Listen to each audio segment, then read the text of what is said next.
Story time फिर से आपके सामने प्रस्तुत है एक नई कहानी के साथ। किसी ने क्या खूब कहा है कि मेरी हैसियत से ज़्यादा तूने मेरी थाली में परोसा है। मेरी हैसियत से ज़्यादा तूने मेरी थाली में परोसा है। तू लाख मुश्किलें भी दे दे, मुझे खुद से ज़्यादा तुझ पे भरोसा है। हाँ, आज की कहानी ऐसे ही इंसान और भगवान पर विश्वास की कहानी है। एक व्यक्ति था, वो ईश्वर की हमेशा पूजा करता और अपने मार्ग पर चल रहा था। उसका बिजनेस अच्छा चल रहा था, सब कुछ बढ़िया, वेल सेटल था। वो रोज समुद्र किनारे घूमने के लिए जाता। जब वह जाता तो देखता कि रेत पर उसके पैरों के तो निशान बनते ही हैं, उसके साथ में उसके पीछे पीछे 2 पैरों के निशान और बनते थे। उसे विश्वास था कि ईश्वर हमेशा मेरे साथ रहते हैं। ऐसे ही सब कुछ चल रहा था कि कुछ समय बाद उसका बिजनेस में उसे घाटा लगना शुरू हो गया और नुकसान इतना हुआ कि उसकी फैक्ट्री और दुकान, मकान सब कुछ बिक गया।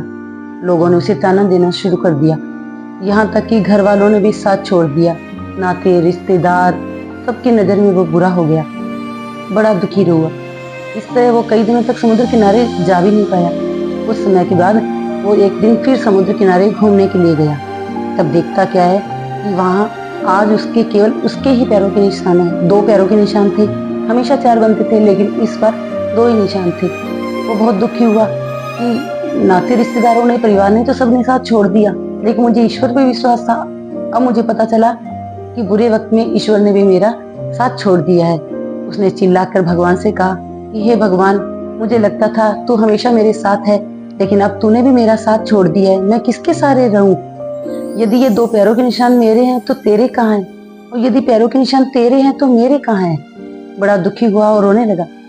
तभी आकाशवाणी हुई और आवाज सुनाई दी कि ये जो 2 पैरों के निशान देख रहा है, ये मेरे हैं, और पैरों के निशान तेरे इसलिए नहीं है क्योंकि तेरे दुख की घड़ी में मैंने तुझे अपनी गोदी में उठा रखा है। सही बात है कि जब हम कष्ट में होते हैं तो ईश्वर हमारे साथ हमेशा रहते हैं, कभी हमारा साथ नहीं छोड़ते, लेकिन हमारा ध्यान इस ओर जाता ही नहीं। उस समय हम दुनिया वालों की ओर ताकते रहते हैं कि ये मेरा भाई है, ये मेरा मित्र है, ये मेरी मदद करेगा, लेकिन हम ईश्वर को तो देखते ही नहीं है कि वो संकट के समय हमेशा हमें गोदी में उठा के चलता है, और जब हम खुश में होते हैं तो हमेशा हमारे पीछे चलता है। आपको ये कहानी कैसी लगी मुझे कमेंट करके बताइए।